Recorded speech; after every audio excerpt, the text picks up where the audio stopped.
faut que demain les villes soient durables, elles soient citoyennes et qu'elles soient désirables. Ça, c'est véritablement important. Pour cela, il faut anticiper sur différents défis. Tout d'abord, faire en sorte que la ville qui se construit demain soit faite dans une vision positive de l'avenir, parce que les villes en transition, ce n'est pas seulement le défi de la transition énergétique, puisque c'est un défi majeur.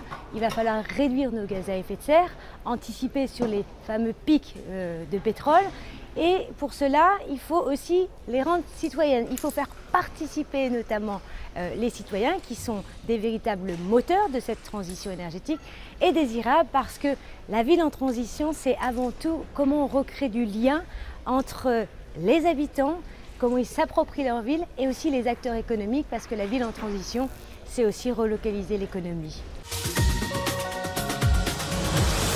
Il y a des urgences, mais figurez-vous que ces villes en transition, il y a déjà plein d'initiatives partout dans le monde qui existent. Il existe par exemple un réseau qui s'appelle le Transition Network, c'est un réseau de villes qui prône des initiatives locales, notamment chez les habitants.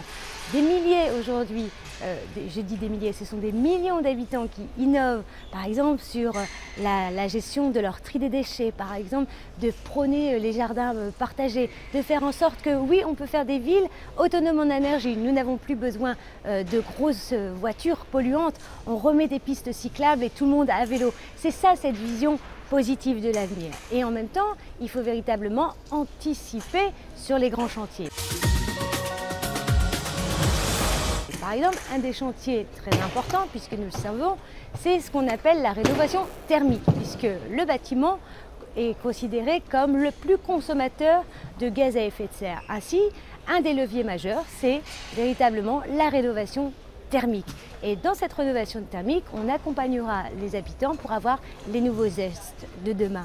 Et donc, vous voyez que faire des villes demain des moteurs de tous ces défis, c'est avant tout changer le cadre de vie de nos habitants pour que demain ils vivent mieux et en même temps qu'ils vivent en communauté de manière agréable.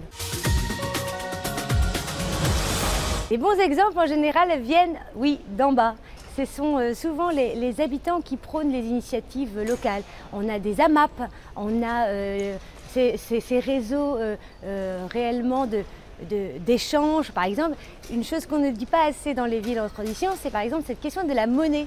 La monnaie locale est véritablement un instrument qui retisse du lien, qui fait en sorte que, oui, nous pouvons lutter contre les multinationales et faire en sorte de prôner les boutiques de proximité. Ça, ce sont des outils qui existent. Les villes n'ont pas seulement le défi climatique, elles ont aussi des défis sociaux, que ce soit en termes de poche de pauvreté, que ce soit en termes de chômage, etc. Mais vous savez, l'écologie, ce n'est pas seulement l'environnement. L'écologie, c'est la démocratie, c'est le social. Et donc, la ville en transition doit prendre en compte justement cette notion de bien-être. Et pour vivre bien, il faut vivre dignement. Donc, il ne faut pas juste des politiques sectorielles, il faut des politiques qui soient intégrées, donc transversales, et faire en sorte de régler aussi bien la question de la pauvreté que la question environnementale, parce qu'en règle générale, les premières victimes malheureusement des catastrophes environnementales, que ce soit sur la question de l'énergie, que ce soit sur la question notamment du climat, ce sont les plus précaires. Donc il faut faire avec eux, pas pour eux, il faut faire avec eux, il faut les accompagner, et vous verrez que demain on aura un monde un peu plus heureux et plus beau, et j'espère plus propre.